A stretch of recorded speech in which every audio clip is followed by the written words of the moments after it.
about to hear is true. Only the names have been changed to protect the innocent. Fatima, best of all king-size cigarettes, brings you Dragnet.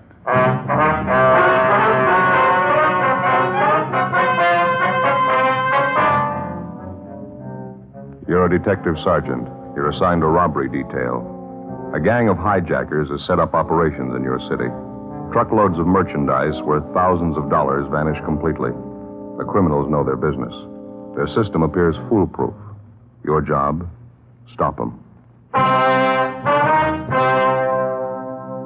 Fatima, best of all king-size cigarettes.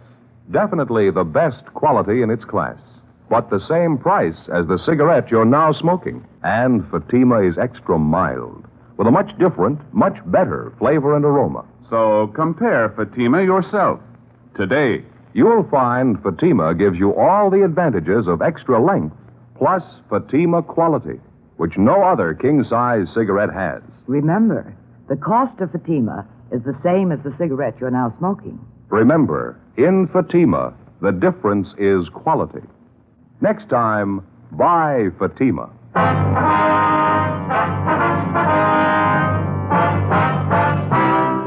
Dragnet, the documented drama of an actual crime.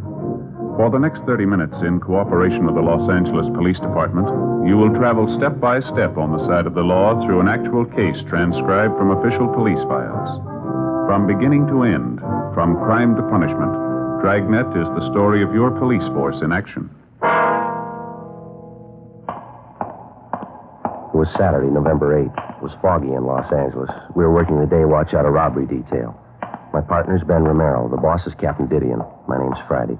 I was on the way back from R&I, and it was 11:23 a.m. when I got to room 27A. Robbery detail. Joe?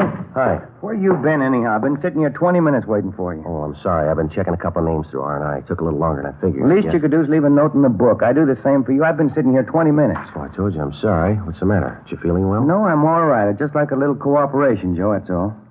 What's the matter with you? Oh, I don't know. I guess I was mad when I woke up. Got a crazy house. Well, what's the trouble? Did you have an argument with your wife? In-laws are visiting again, 6 of them. Oh, where are they sleeping? All over the place, 4 adults, 2 kids, and a gray fox terrier. He's not even housebroken. Yeah. How long are you going to stay? A couple of days? 2 weeks. I don't know how I can last it out, Joe. They're crawling all over the place. Kids screaming, dog tearing up the front room, no privacy. I don't know what I'm going to do. Well, why don't you just level with them? Ask them if they wouldn't mind staying at a motel for a couple of days. I suggested that to the wife this morning. What'd she think? That's when the argument started. Oh. Hey, I almost forgot to tell you that truck driver finally showed up, that Frank Burris. Oh, yeah, it's about time. Where is he? Took him across the hall to the mug room. Got him checking out some coming-out mug books. Guess we better see how he's doing. All right. He sure took his time getting here, didn't he? Yeah, didn't offer any excuses. He's no more help than he was yesterday. Yeah? Surly. Not very cooperating. How you doing, Mr. Burris? You remember my partner, Sergeant Friday. How are you, Burris? I got a headache. This is just a waste of time wading through all these pictures. I've been through 2 of these books already. I couldn't identify any of the guys. Yeah, we know it's pretty tedious. We'd just like to have you check through a few more volumes, if you wouldn't mind. Look, I don't mind giving you a hand when I got time, but I got things to do today. I got something on for tonight. Have to get a haircut, my suit pressed. Well, this thing's pretty important to us, Burroughs. I know we're putting you out, but we need every lead we can get. We'd certainly appreciate it if you could just give us a little more cooperation. I don't know what else I can do. I told you everything I know, just the way it happened. A few more things we'd like to ask you about, sir. Some of the details you didn't make quite clear. Oh, what details? How do you mean? Details about the hijacking. Mind going over it again for us? I laid it out for you the last time you talked to me, just the way it went. It's the same as the rest. Well, how do you mean the same as the rest? Well, the other hijackings are the same as those, no different. You pretty familiar with the other jobs, are you? Oh, followed them in the paper. Read the bulletin the cops got out on them. It's up on the dispatch board in the garage. Is that fresh water in that cooler over there? Yeah, I think so. Help yourself. Thanks. Gotta have a couple of aspirin for this headache. Can't take aspirin without water. Yeah.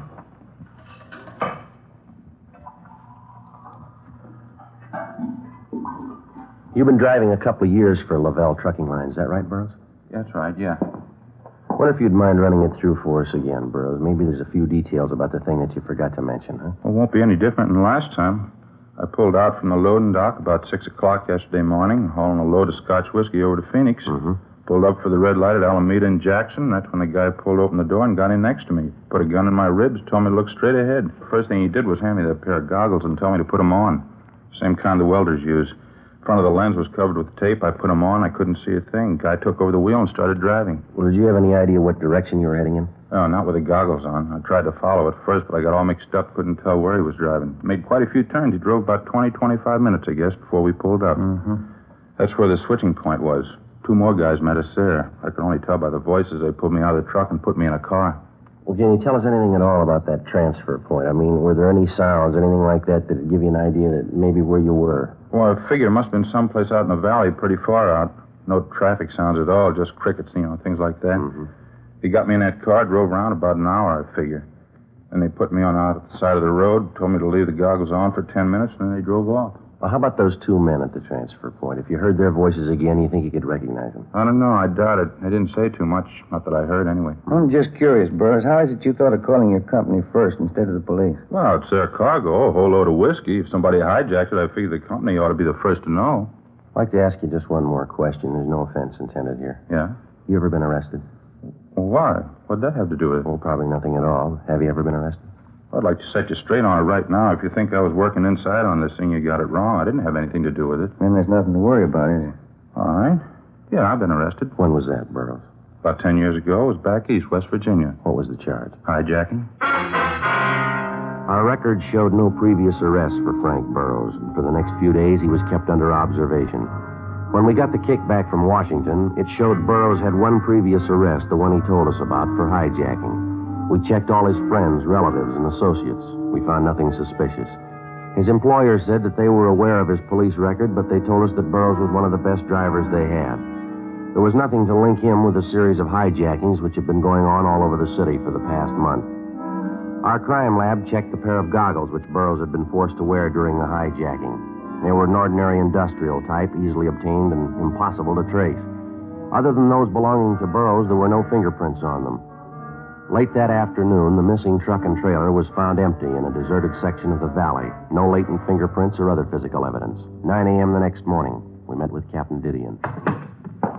Cargo's gone, huh? Not a trace of it. That's it, Skipper. High-grade Scotch whiskey, 150 cases. Got out of Bolton all the liquor wholesalers. The serial number's listed. That ex-con Burroughs, nothing turned up on him? No, nothing. We double-checked everything about him. He's clean. You didn't get a thing off that abandoned truck? No prints, no physical evidence. Seems like they got it down to a science. Tell that to Thad Brown. He's getting all the kicks from the warehouse operators. 30 days and 6 hijackings. How about moving faster? Well, as you know, we got 12 stakeouts running down freight loads, Skipper. Yeah. Incoming, outgoing. Got 3 girls in the stats office doing nothing but making runs for us. No new suspect. We got a meeting with an informant after lunch. He figures he may have something. There's nothing to bank on now. How about an inside tip-off on these jobs? Any indication the gang's working something like that? No, nothing definite, Skipper. Jobs seem to be pretty well cased, though. We've checked out everybody with a record working for the trucking lines. No reason to think any of them had a hand in it. Excuse me a minute. Gideon. Yeah. Live Oak near Trenton Avenue. Yeah, I got it right. Thank you. We got another truck early this morning. Where? There's the location. Better move on it. Looks like they got their signals crossed. How do you mean? Doesn't make sense. The cargo they hijacked. What was it? A load of toothbrushes. 9:23 a.m. Ben and I drove to the intersection of Live Oak Drive and Trenton Avenue in the Hollywood Hills, where we located the latest driver to fall victim to the gang of hijackers. His story was the same as the others. He'd stopped his truck for a red light at a deserted intersection when a man jumped on the running board and pointed a gun at his head. The man with the gun took over the wheel and forced the driver to put on a pair of blacked-out welder's goggles. Then the truck was moved to a remote spot where the driver was transferred to a car and later released in a remote section of the Hollywood Hills. The hijacked truck was found empty a day later. And again, there was no physical evidence, no fingerprints. The driver could add little to what we already knew. The only point that made the case any different from those that had gone before was the cargo that had been stolen, a load of toothbrushes. We began an immediate check of the neighborhood where, according to the driver, he was first held up. It was a fairly remote intersection in the San Fernando Valley. After 4 hours of interviewing ranchers and gas station attendants, we talked to the operator of a practice driving range for golfers located just off the highway. His name was Fred Garrison. Matter of fact, I did notice something out of the ordinary this morning, a little before 6 a.m., I think. Spotted this big semi turning off on that dirt road down the highway there.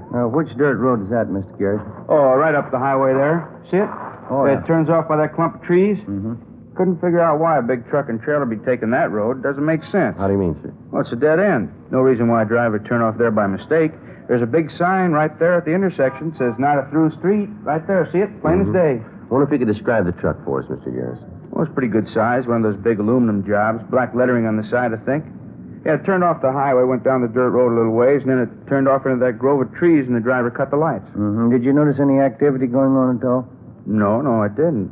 Oh, maybe I should have walked over and checked it. I figured it was just some truck driver pulling up to catch a few winks of sleep. I see. My boy Dave was with me at the time. Wanted to check it, but I told him to mind his own business. Says a couple of minutes after the truck pulled in, he saw a gray sedan come down the road and park next to the truck, right in that same clump of trees. Well, now, didn't all this look a little suspicious to you, sir? Oh, I suppose so, in a way. I just don't like to meddle where it's not my business, that's all. Well, did your boy Dave get a good look at this gray sedan? Do you know that? You want to come in the office and sit down? Sure. Oh, thanks.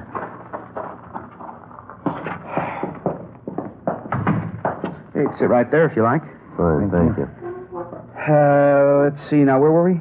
About your boy Dave? Oh, yeah. You said that he saw a gray sedan pull in next to the truck over in that clump of trees. Did he mention anything else that he noticed about the car? I mean, other than the fact that it was a gray sedan. Well, yeah, I think he did say something else about it. Now, let's see. Wasn't listening too close at the time.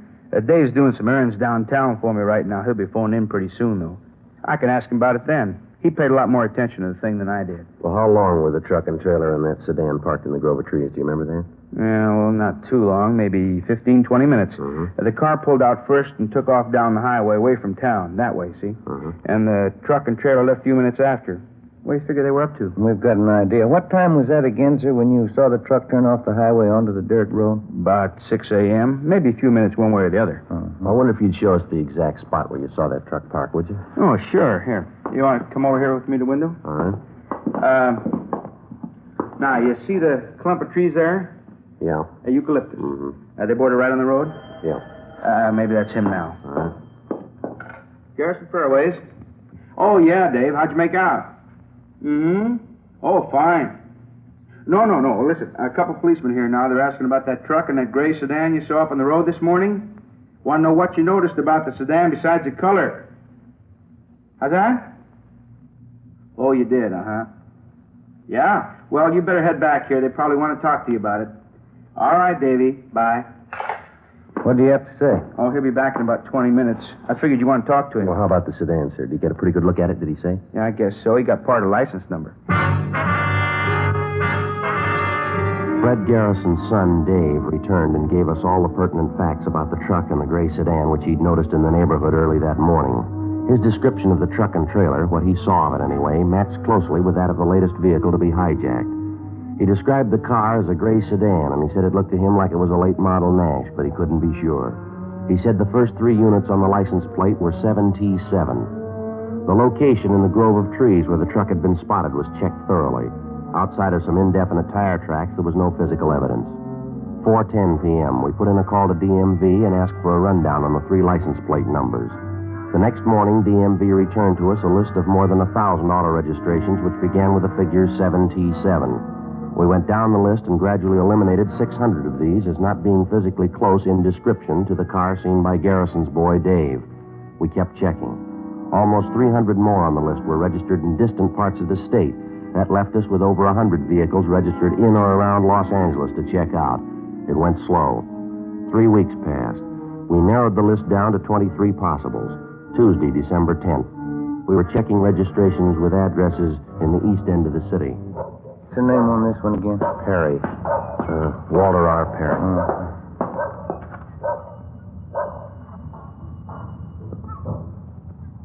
Garage is straight back to drive. There's a car parked in it. Yeah. Let's try the bell again, huh?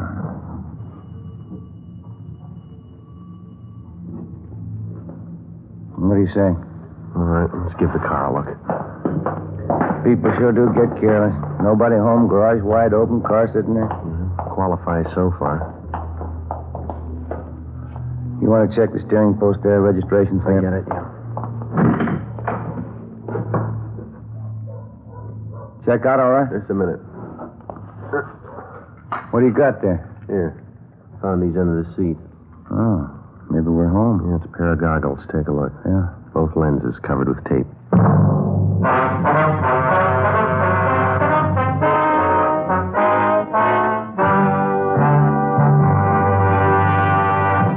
You're in the the forgery division of a Metropolitan Police Department. Handwriting analysis.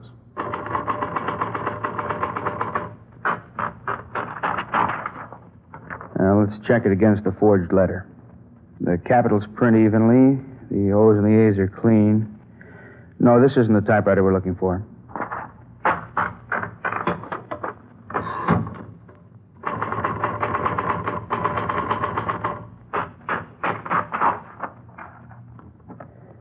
Yeah. Capitals print high. A's and O's are solid. P's slanted. This is the one. It's the same with cigarettes.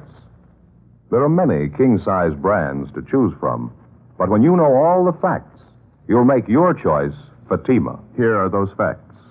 Fatimas are the same in length and circumference. 85 millimeters long, 1 1/64 inches around. And Fatima filters the smoke exactly the same long distance as any other king-size cigarette. But in Fatima, the difference is quality. Remember, Fatima gives you extra mildness, a much different, much better flavor and aroma. You get all the advantages of extra length, plus Fatima quality, which no other king-size cigarette has. Fatima, best of all king-size cigarettes. Definitely the best quality in its class, but the same price as the cigarette you are now smoking. Next time, buy Fatima.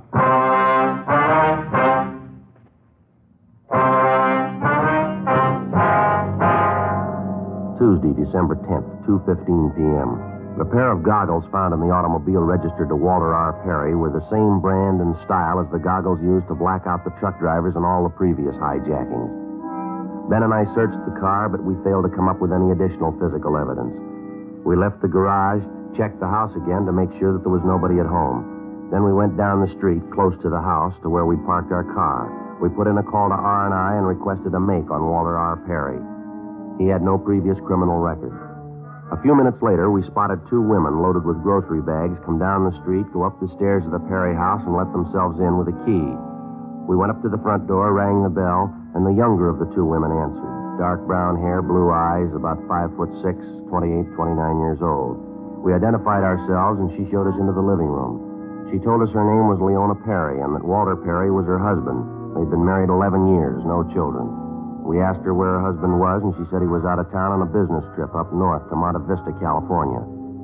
We asked her what line of business he was in. Well, right now, Walter's a jewelry salesman. He works for himself. Has to do quite a bit of traveling. Your husband's blonde, about 5'9", 160 pounds, is that right? Yes, that's right. How'd he go up north, ma'am, do you know? Well, I think he went up by train. I'm not sure. You have any idea how we might contact your husband up north? No, I'm afraid I don't. He said he had a couple of business appointments in different towns in that area up there. He didn't tell me where he'd be staying. What's it about, Sergeant? Just a routine check, Miss Perry. Is that a photograph of your husband over there on the piano? Yes. Mm-hmm. When's he expected back, do you know? Well, let's see. This is Tuesday. He should be home sometime Thursday. I see. A minute ago, you said right now your husband's a jewelry salesman. Is that his usual line of work? No, Walter's a truck driver. You work here in Los Angeles? No, he drove for a company up north in the Bay Area, Oakland, Berkeley. He had that job for 10 years, almost from the day we were married. Mm-hmm. And then last December, he had a fight with the boss and quit. We moved down here to find work, but he just couldn't seem to get placed. How long's he been selling jewelry, ma'am? Oh, about 8 months, I'd say. He's doing very good at it. We have more now than when he was driving a truck. A lot of money in the jewelry business. Well, it's just you and your husband living here, is that right? No, my mother lives with us, too. We just got back from doing the shopping. I guess she's busy putting the groceries away. I see. Mom? Ma? Oh, say that's all right, ma'am. I think you can give us the information we need. Well, I'd like to know what this is about. I'd appreciate it if you'd tell me. Walter isn't in any kind of trouble, is he? Just a routine investigation, Miss Perry. Doesn't necessarily mean your husband's involved. I can tell you right now, my husband isn't involved in anything. Walter's never had trouble with the police in his life. Walter has trouble with the police? What is it, Leona? It's nothing, Ma. These policemen want to talk to Walter. They just want to ask him a few questions, that's all. This is my mother, Mrs. Burt. Ma, this is Mr. Friday and Mr. Romero. I told you, Leona. I felt it all day. Something's wrong. Walter's done something, hasn't he? Now, don't start on that again, Ma, please. The officers told me they want to talk to Walter, that's all. What for? If he hasn't done anything, why do they want to talk to him? Routine duty, ma'am. There's nothing to get excited about. I knew it would happen. I felt it all the time. That funny job he has, selling jewelry, going out at all hours. Couldn't fool me. I knew it wasn't right. What's he done? We're his relatives. We got a right to know. Well, there's nothing we can tell you definitely, ma'am. How about these odd working hours your husband has, Miss Perry? What's the reason for that? Could you tell us? Well, I don't know. Walter works for himself. He just has to make business contacts when he can, that's all. Sometimes it's late at night, sometimes early in the morning. Why don't you stay out of it, Ma? After all, it's our business. Walter's and mine. You just mark my word, Leona. Find out about this. That husband of yours has done something, and these policemen are after him. I knew it wasn't right. I felt it all along. Please stay Him out. and his jewelry business, his big money. I should have left and taken you with me the day it started. Walter's a truck driver. It's all he'll ever be. It's where he should have stayed. Why are you always picking on Walter? Why? Because I told you in the first place you never should have married him. 11 years ago, I told you. I never should have come to stay with you. You couldn't go and marry one of those nice boys you met at school. It had to be Walter Perry. Well, maybe you'll see now. Trouble with the police. Now you'll see what kind of a man you married. Shut up, Ma. Sorry, officer. Well, I'm afraid that isn't helping much, Miss Burt. I suppose not. What is it that can help? You have kids, you try to tell them something, make it easy for them, they never listen. Now, that gray sedan back in the garage, ma'am, does anyone else drive it besides Mr. Perry, do you know? No, Leona doesn't drive. Walter's the only one who runs it. He drives it to all these business appointments he has at odd hours? That's right. Only times he doesn't take it's when he's out of town. You ever seen this pair of goggles before, ma'am? No, I never have. What does it mean, that tape all over the front of them? Well, how about your son-in-law's friends? Do you ever bring any of them here to the house? Not since I've been staying here the last 6 months. A lot of different men call him on the phone. He goes out. Doesn't bring anyone around, though. Oh, I'm just sick of it. Well, can you tell us anything about this jewelry business Mr. Perry's working in? I don't even want to think about it. I raised 4 daughters, nice girls, every one of them, attractive. You make plans for them, and you want them to be happy and marry some nice fella, have a nice, comfortable home. You try to tell them, and they never listen. About the car, ma'am. They get to be 17, and they know everything. My girls could have married wealthy if they were smart. A lot of other girls have done it. They had nice clothes, they got through business school, good home training, all this talk about love. They're all so smart. They know everything, and they know nothing. This is what happens. They wake up and find out. Would you finish putting the groceries away, Ma? Talk to the officers. Anything you want, Leona. Didn't mean to upset you. Maybe things will be all right. And just a few more questions, Miss Perry, that's all. Well, whatever it is, I know Walter hasn't done anything wrong. He wouldn't do anything wrong. It doesn't make sense. There's just no reason for it. I remember your father, Leona. 16 years we were married. One night he packed up and left me. There wasn't any reason for that either. Wasn't there, Ma? We continued questioning the wife and the mother-in-law of the suspect, Walter Perry. From the wife, we got the names and addresses of 4 close friends of Perry's who were supposed to be associates of his in the jewelry business. In the basement and in a loft over the garage, we found more than a dozen cases of high-grade Scotch whiskey, cases of expensive furs, and other loot taken in the hijackings. Mrs. Perry said her husband told her he was storing the stuff for some friends. It was only a small portion of the take. We called the office and got out a broadcast and an APB on the suspect and arranged for an immediate stakeout on the Perry house. And then, together with Matthews and Gonzalez from robbery detail, we began checking out the 4 close friends of the suspect. We could locate only 2 of them, but those 2 paid off. In the basements and garages of their homes, we found another portion of the loot, along with evidence that showed that both men had taken active parts in the hijackings. They were booked at the main jail on suspicion of 211 PC. A full week went by. The stakeout continued on the Perry house. Still no sign of him. Saturday, December 20th, 4:45 p.m. We checked back in at the office. This thing's sure dragging out, huh? Yeah, it'd be nice to wrap it up before Christmas, wouldn't it? Get it out of the way. Might work into a couple of days off. I don't know if I'm too interested, Joe. What? The day's off. I mean, we got visitors on the way again. What do you mean for the holidays? Who's coming? Same old bunch. My brother-in-law and his wife and his kids and that little dog over there. Well, they were just with you for 3 weeks, weren't they? What's the deal? Oh, brother-in-law got home, found a notice from his company. He's been transferred out here. Oh. They're going to stay with us all through the holidays, and then they'll start house hunting. How about that? You've got a problem. Just got a new rug in the living room. I'll bet 20 to 1 on it, Joe. What's that? That little fox terrier. Oh, hi, Skipper. Anything before we check out? Piece of news for you. Just talked to the Ventura Sheriff's Office. We owe them a favor. What do you mean? They grabbed Walter Perry half an hour ago.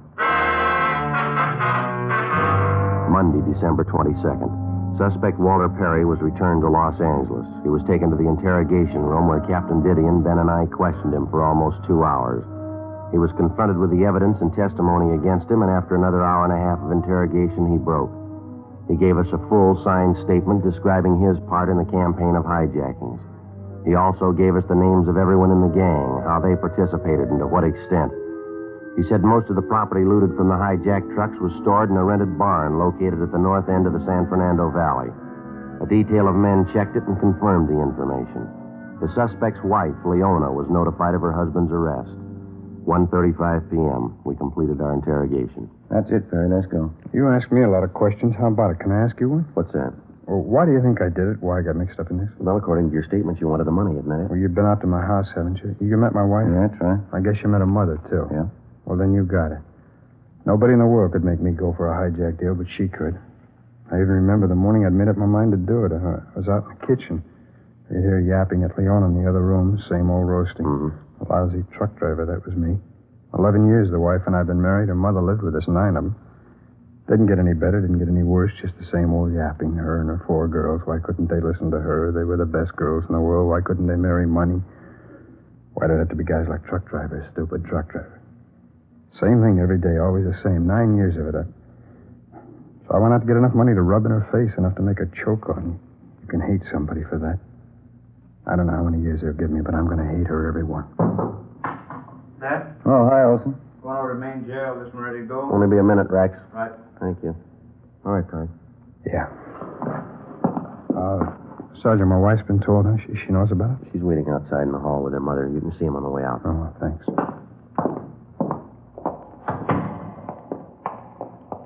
Walter. Hi, honey. I'm sorry. Walter, why did you do it? Ask your mother there, honey. You heard as much of it as I did. 9 years worth. I guess it finally got me sick. She wanted you to have money, so I went out to get it. You come and see me when you can? Leona isn't going to any jail to see you. I knew it all along. I knew what you were. It's the truth. She never should have married you. All right, Perry. Let's go, mister. Walter. Walter. Why? How you figuring? I don't know. How about some coffee? Okay. Sure is funny. You see other people sweating it out, your troubles look like nothing. I'm just thinking about it. What's that? Those in-laws of mine. What about him? Guess I haven't got it half bad.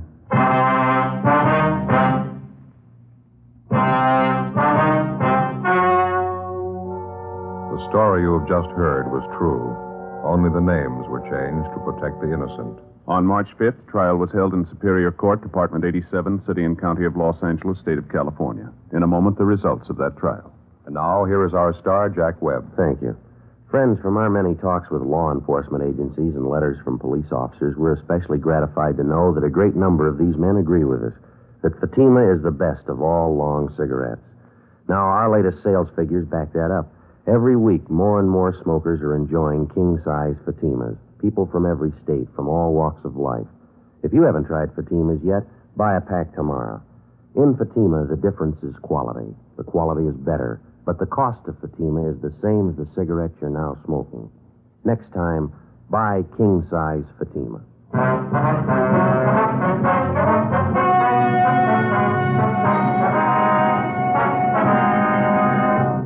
Walter Richard Perry was tried and convicted on several counts of robbery in the first degree. He was sentenced to the state penitentiary for the term prescribed by law. First-degree robbery is punishable by a term of 5 years to life. His accomplices received similar sentences. Ladies and gentlemen, as we know, thousands of people in Kansas, Missouri, Oklahoma, and Illinois have been driven from their homes by floodwaters. Many are being sheltered and fed by the Red Cross. All Americans are urged to give through their local Red Cross chapters. Your contribution of just $1 will give you a feeling of justifiable pride.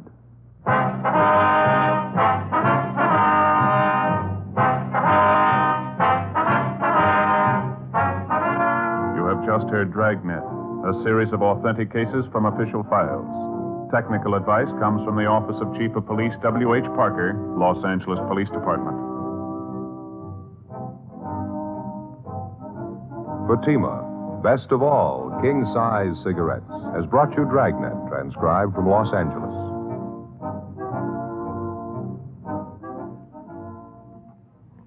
Stay tuned for Counter Spy, next on NBC.